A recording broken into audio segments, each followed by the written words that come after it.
Welcome to the Orion Sportscast Podcast, the most refreshing analysis, insight, and opinions in the world of sports. Here are your hosts, Josh Egan and Brandon Waterhouse. Same podcast, same people. Happy New Year to everybody listening. How was your New Year's Eve, Brandon? Happy New Year, Josh. What's that? How was your New Year's? Still recovering then? Yes. Yeah.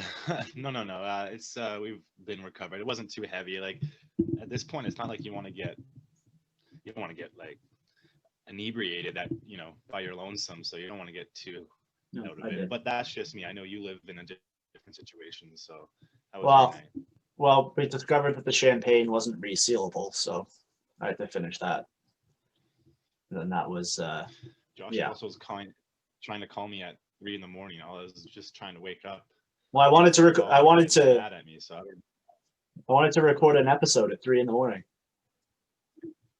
That's probably what it that was. Would have been something for the fans. Should have gone live. Oh, that was an idea. All right, I'll get hammered tonight. We'll go live and see how that goes. All right, so it's a big night. Yeah, big hockey day. And speaking of a big hockey day, we just had a World Junior game finish. We're in the quarterfinal round, and Germany just played Russia to a really close 2-1 finish. A lot of people were hating on the Germans team, not the Germans, but the German team and the format of the tournament, saying that teams should be cut from the tournament and they should cut it down to 8, from 8 to 6 teams and all that. It just goes to show that you never really know what you're going to get out of these teams that are just pushing the envelope in their sports development back home. And Germany's one of those teams that's kind of leading the way in Europe. And they took Russia to a 2-1 game. And Germany could have won it. They hit 2 posts in the third, 1 crossbar and 1 post. And I saw a lot of people on Twitter who clearly weren't watching. This was today you're talking about? Yeah. A lot of people on Twitter clearly weren't watching the game because they were just looking at the stats saying Germany's, they're being outshot, so they're not in the game. That was a close game. It was 2-1. They could have tied it. Russia they played well, but Germany kept up with them. So Russia advances to the semifinals. 3:30, we have Sweden and Finland. I don't really have a feel for that game. I'm not sure, Sweden's in kind of a what do you call it? A dip right now because they had won 45 straight preliminary games or something like that, and they've lost their last 2. So we'll see how that goes for them. But maybe Finland can. I don't know if it would be too much of an upset. But that game starts in 20 minutes. And at 7:00, the primetime game, we got Canada and Czech Republic. I think we all know where that one's going, although the Czech have played Canada close a couple times. But this Canadian team just looks really good. Shut down. They don't allow anything. They completely shut down Finland, and that was their biggest test of the tournament so far. And I believe that Finland are a better team than the Czech Republic. So I don't think Canada will have any issues in this game. And then the last game of the night, which puck drop, is 10:30. USA and Slovakia. USA have also looked really strong. They're going to look to continue their tournament and advance against Slovakia. Maybe Slovakia can pull the upset, but they also have not looked too strong. Sound good? Sounds like a night. Yeah, we're watching that. But no, I don't really see any. The only upset I saw happening was Germany and Russia, but that didn't happen. I can't see Slovakia beating US or Czech beating Canada, and then I think Finland beating Sweden wouldn't be too much of an upset at all. But we'll see. We can't really talk about those games too much because they haven't happened yet. But with Germany being eliminated, that has allowed some players from the Germany teams to return back to their NHL camps. More importantly, Tim Stützle will be going to join the Ottawa Senators. He'll be on the ice with them after he does his 7-day quarantine. But 7 teams in the NHL have already opened their camps. They were given a 3-day advantage over the teams that were in the bubble. So if you were not in the NHL bubble, your training camp kicked off yesterday. So that was the Senators, the Ducks, the Kings, the Sharks, I'm missing Sabres, and there's 2 other teams I can't remember off the top of my head, but their camps have opened. Do you think this offers an advantage to those teams?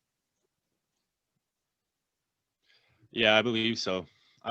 Just based off of what you've seen in the NBA. The NBA didn't come off of any training camp, and a lot of the teams are disoriented right now. So I could only imagine for hockey teams, especially high-end profile players with Taylor Hall joining a new team, it might be more of an advantage now. Hmm. Yeah, I think it gives them some chance to build chemistry, but I don't know if it's going to offer them like a big chance to really get much momentum going because it's only 3 days, right? And they're coming off of this would be almost 10 months for them without playing.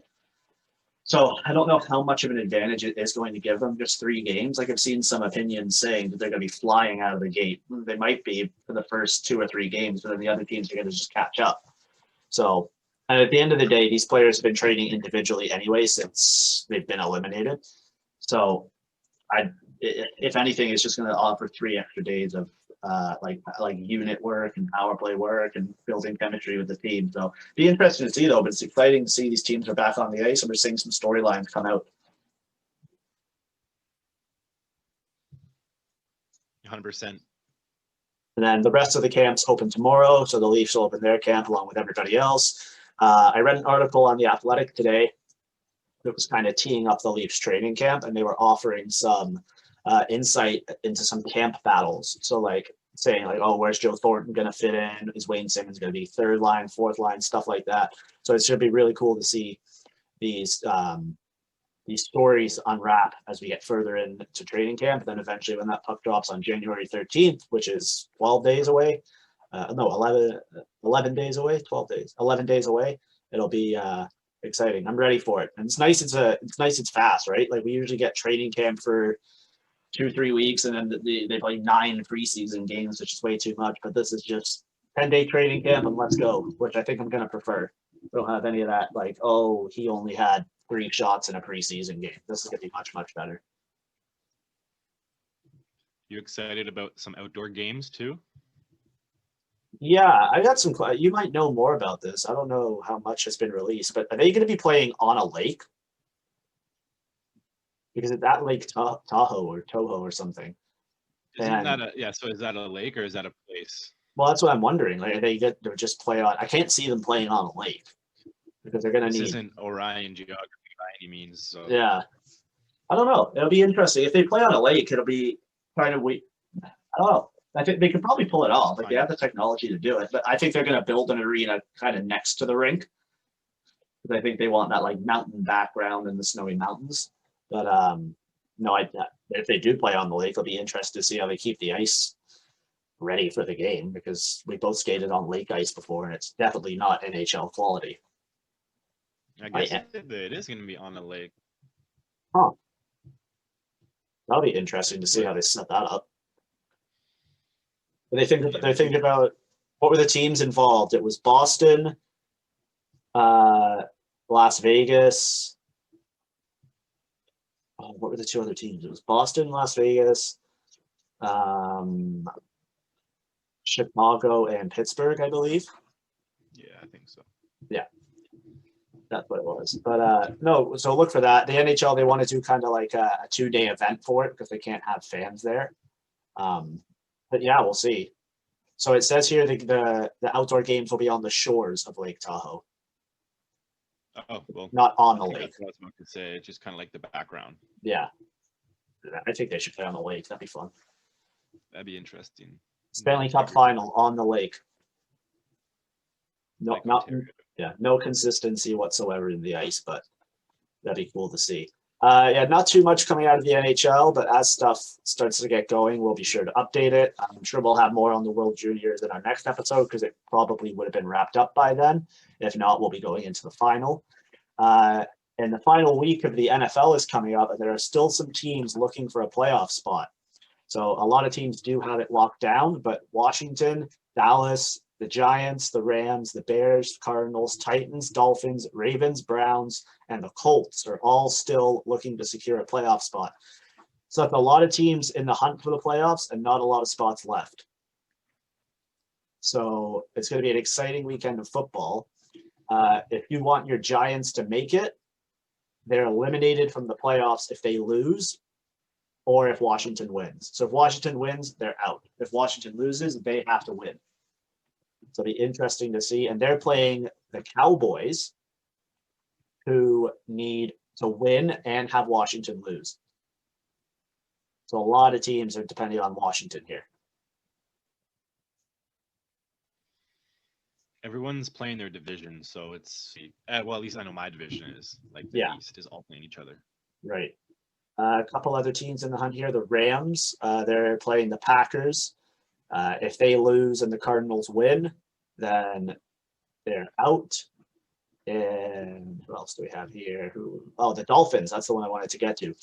The Dolphins, they're playing the Bills. They're eliminated if the Dolphins lose and the Browns win, and the Ravens and the Colts. So it's going to be an interesting week of football. A lot of confusing scenarios, but the one I've got my eye on the most, and I'm taking this straight from the NFL website, the Browns, who could have secured their spot in the playoffs last week with a win over the Jets, but they decided not to do that.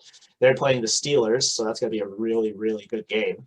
So Cleveland is eliminated from the playoffs if the Browns lose and the Colts win and the Titans win, or if the Browns lose, the Colts wins and the Dolphins win, or the Browns lose and the Colts and Ravens lose. So, Colts win and Ravens lost. So that's a lot of words, a lot of confusion. So pretty much the Browns just have to win to guarantee that they're through. But we'll see how that goes. Any projections for this? Like, who do you think is going to get through here? Who do I think and who do I hope is a different kind of situation. I hope the Browns can get in, but it's kind of odd how their odds came down, even though they have a 10-5 record. I don't want the Ravens to get in. I don't care about that, and I'd love to see the Titans get in. Yeah, a lot of teams here that could be in, but just haven't done it yet. I mean, I'm looking at Washington and Dallas and New York. Like these teams, 6-9, 6-9, 5-10. So one of these teams is going to get in with either 6 or 7 wins, which is kind of an embarrassment to the NFL because you're getting into the playoffs with a losing record. Which I don't know if that really shines a light, Very but bad. I mean, once you're in, you're in. The playoffs are a whole new game, right? So we'll see how that goes. But we will address those games and tee up the playoff picture for you on the next episode because we can't really tee it up when the games haven't happened. Sticking on football, Ohio State played Clemson in a bowl game. And the game before the game, these teams they don't like each other. Clemson didn't think Ohio State should be in it because they only played 6 times and they were the 11th ranked team. But Ohio State crushed Clemson. And then at the end of the game, there was and this is what came out of it, there was a Zoom media availability with Trevor Lawrence. And one of the reporters forgot to turn off her microphone and she suggested that Trevor needs to shave his mustache. And I think Brandon felt inspired by that. Yeah, if you're watching, this is like the first episode you've seen me in a while without anything on my face, but that's kind of funny. It's kind of like, even if you're even if you're not on like being recorded, to say that just kind of immature. Like it has nothing to do with him. So really, I couldn't even notice his mustache at the time, to be honest. Right. And she definitely thought she was off mic because I think she was talking to somebody else. She was like, oh, poor Trevor really used to shave his mustache. And he took it well, but kind of weird. I don't know who she worked for or if it was like an independent reporter, but kind of a bad comment to make without forgetting to turn your microphone off. I mean, we've seen a couple of Zoom mishaps. My favorite one is the one, I think it was the Alberta, there was like a health update on coronavirus and somebody was using the washroom and you could hear them peeing during the meeting and everyone was like, turn your mic off. And I was like, oh God. But yeah, folks, don't forget to unmute your mic or mute your mic. So that was interesting. And then sticking to college football, which we don't talk a lot about, but this one was wild. The Tulsa versus Mississippi State bowl game ended in a brawl.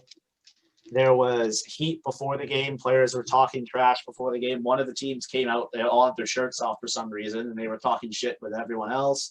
So before this game even started, tensions were high, and you just knew it was going to be dirty. There were late hits, people stomping on hands. The referees were like giving out warnings. And at the end of the game, all hell just broke loose, and it was like a 50, 55-person brawl. But the coach of one of the teams didn't notice the brawl was happening because he was busy in the crowd taking photos. Not sure what he was doing there, but That was so funny. just kind of wild to see. I want to see what the repercussions are going to be. Like, do you suspend, because the whole team was involved? So do you suspend a whole team, or do you say you can't play? I don't know how the NCAA is going to handle that. It'll be interesting for sure, because they can't have that happening. I'm not too familiar on the NFL, this penalties. So Yeah. I mean, the second last game of the year too, right? Yeah, so Or we'll see. last game of the year for that.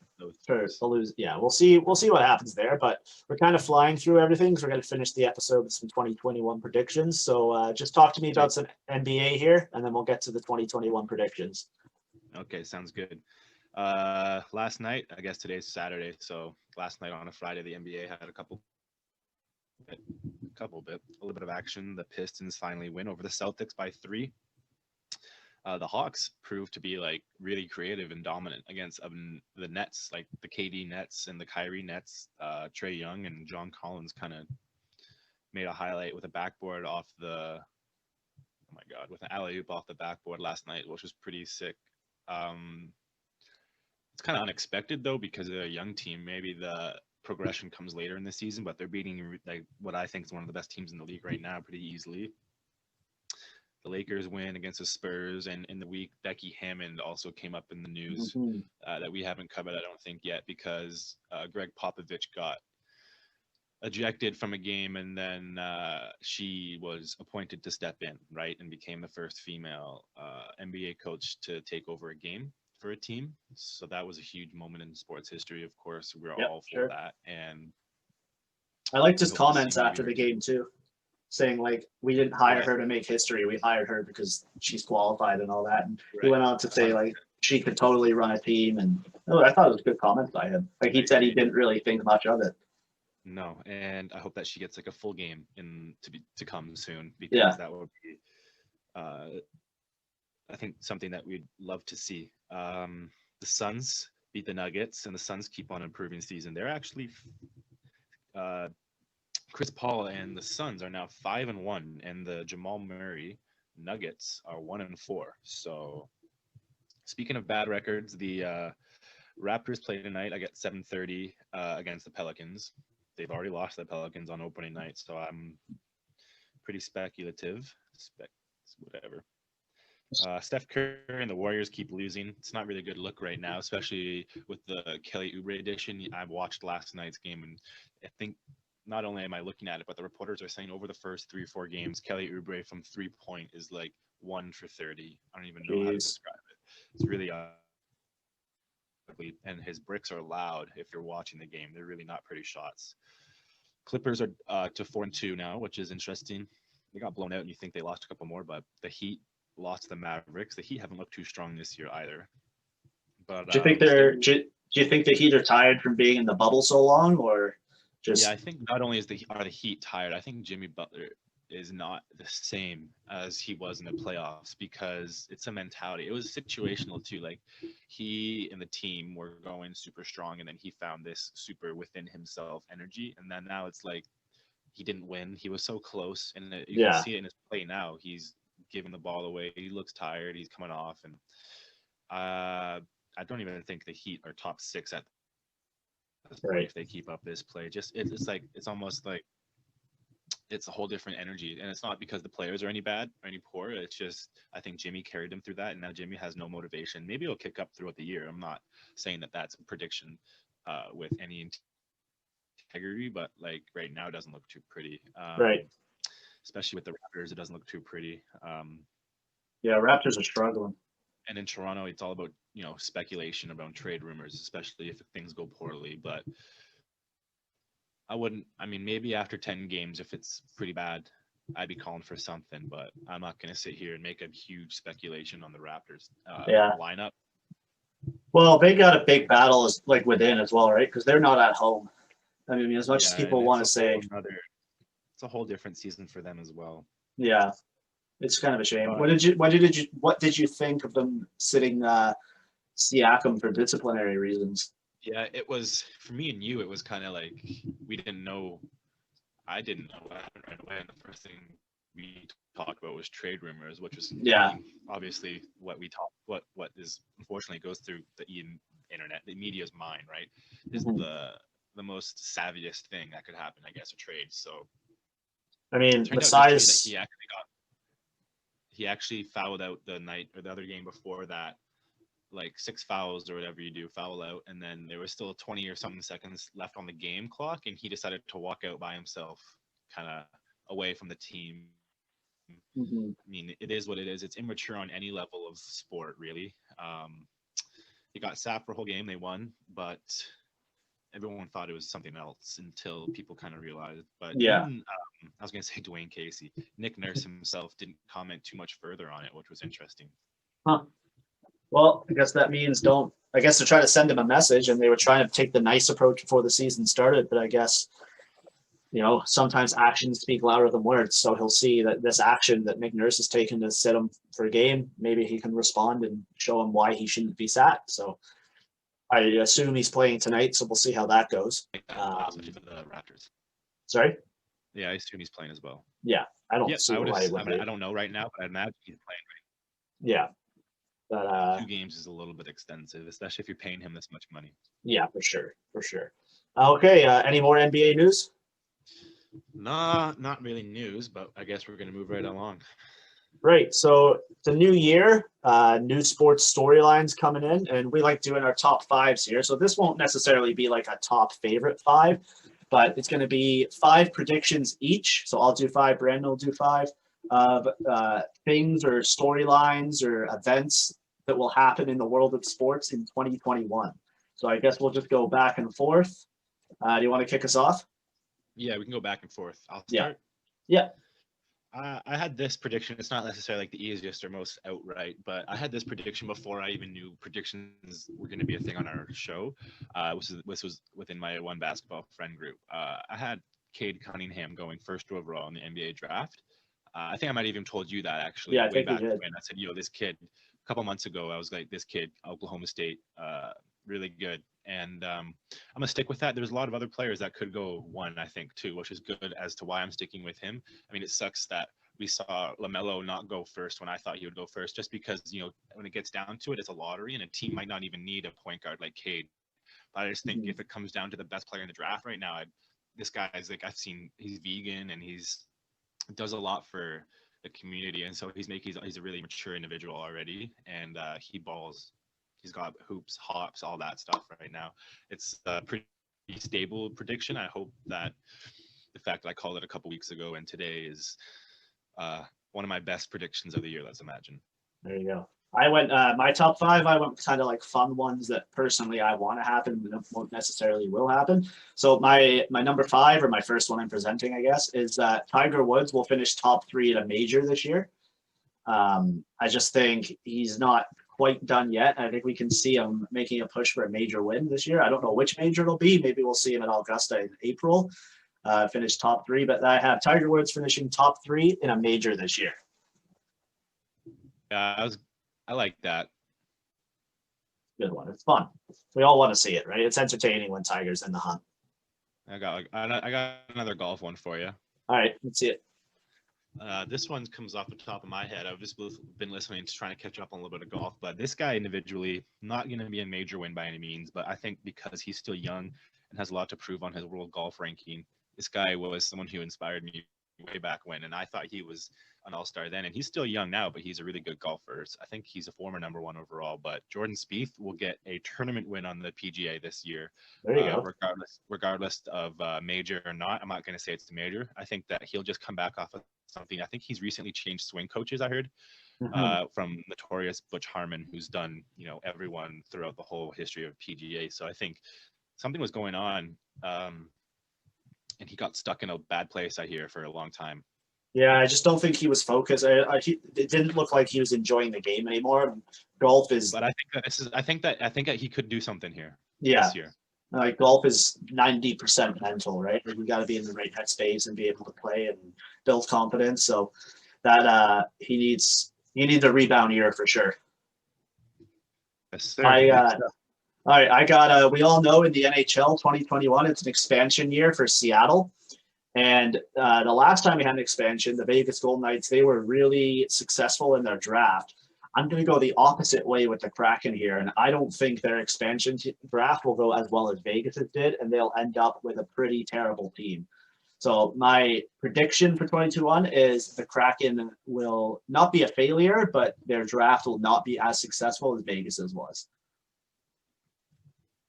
I just don't think GMs are going to offer up as much as they did for Vegas because Vegas were able to fleece a bunch of teams, and I can't see teams making that mistake this time.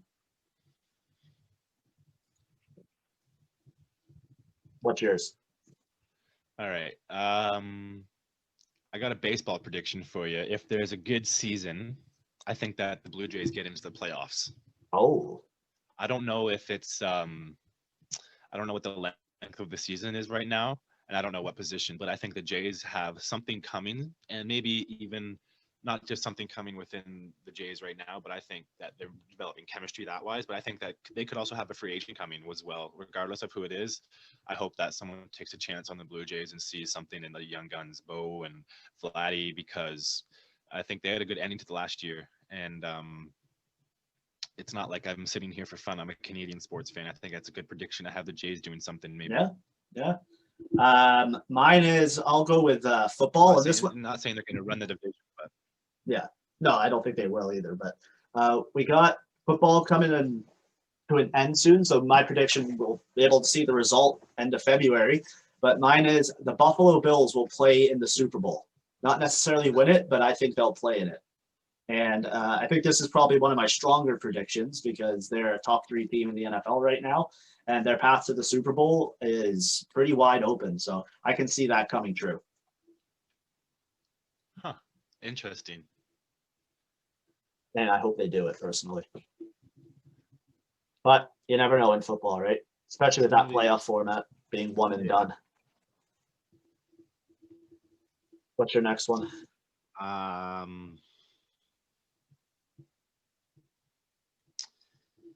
Give me something wild. Yeah, that's what I'm trying to come off the top, but it's not going to be uneducated, but I'm trying to get something that I have on the top of my head. It's just because there's so much speculation right now in terms of like, I want to do something on the CFL, but I don't know about anything about the CFL season. No, it's too much going on with it. I thought of a couple CFL ones, but but it's just like, you don't want to do too much. And my guy Mackenzie Hughes is coming off of 2 like newborn child lately, so I don't know how much golf he's going to be playing soon. So I don't want to make a prediction on him. But actually, he might be in the Masters. Hopefully, that turns out. Hopefully he gets down there on time.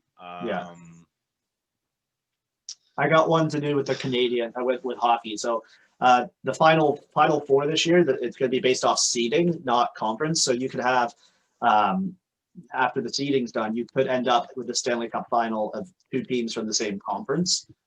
So a fun prediction I want to see come true, and it's a real long shot, but I hope it happens, is 2 Canadian teams play for the Stanley Cup, which I think would be amazing. Like imagine a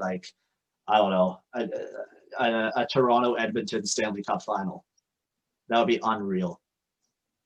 Or a Leafs Habs, which won't happen. Montreal sucks, but a Leafs Habs Stanley Cup final, which could be fun. And then it's gonna be so much fun with hockey this year, man. It's gonna be amazing. I got you. Wait for it. I'm excited for hockey. I think that I really don't want to say it, but I really do want to say it because it's the year of a continuational season for this guy.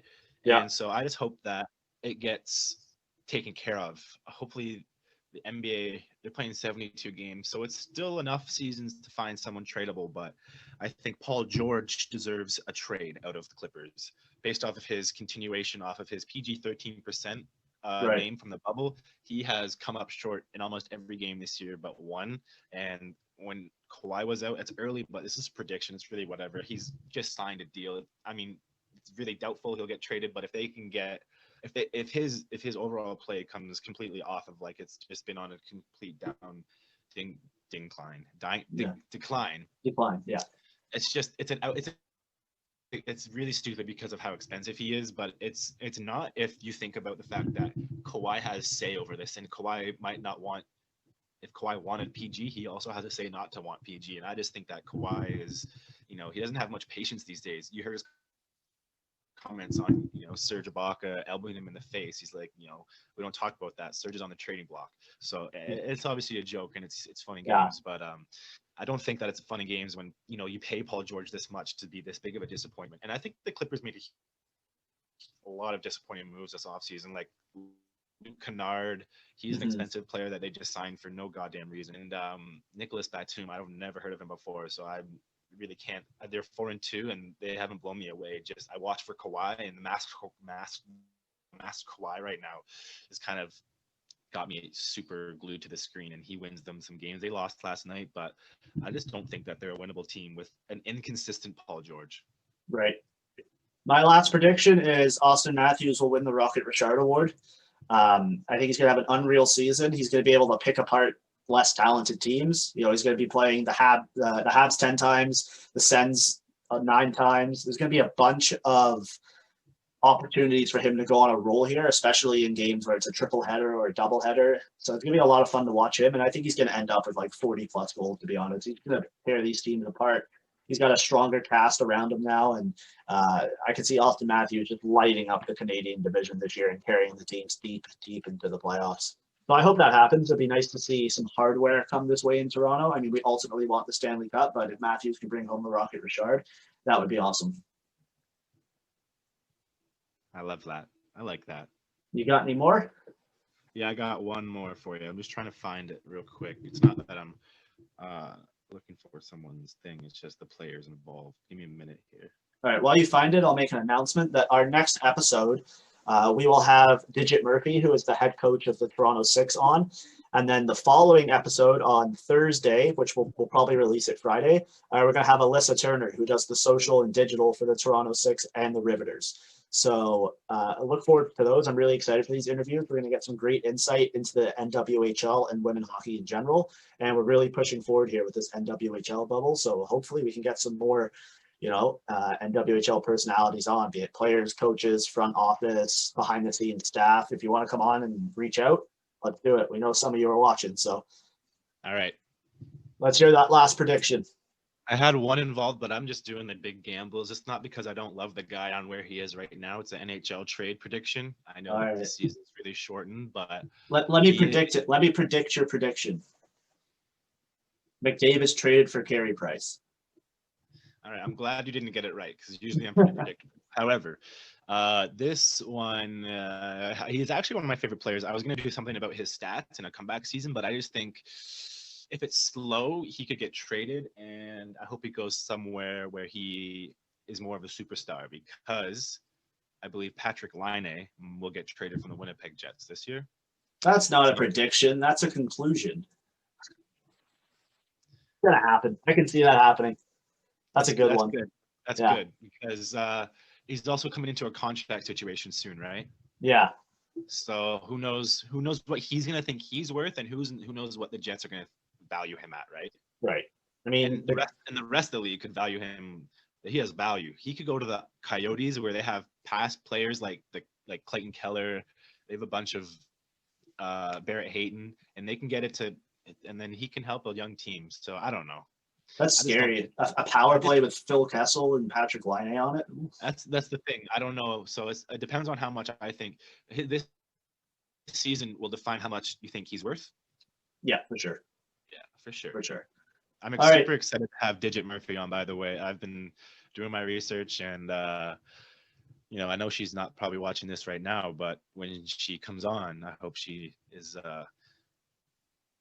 aware of how excited we are to have her, and that we have some great questions planned for her. Yeah, that's going to be fun. And then the following episode will have Alyssa Turner, who does the socials. That's going to be a different interview, because I really want to know how that works. How you manage We're going to do some asking of some real questions there, just because I don't think many people have ever interviewed the social media person of a team, right? And she does more than one. So why not pick her brain a little bit? Yeah, it's going to be fun. And I'm sure we can apologize for tagging the Six and all its players and everything, but she's seen a lot of us. So it'd be nice to Who speak cares? to We're her gonna and pick her we're here brain. for the six. We can tag the six all we want because we're gonna promote the six. Hopefully, not that it's. I mean, we're still trying to grow ourselves. Please subscribe. Please, just a little click. All right, we will talk to you guys on soon. I'm not working anymore. What day is it? Saturday. We'll see you on I don't know. I think Tuesday. the next Saturday. Yeah, we have Tuesday. an interview, man. Yeah, Tuesday. All right. Bye.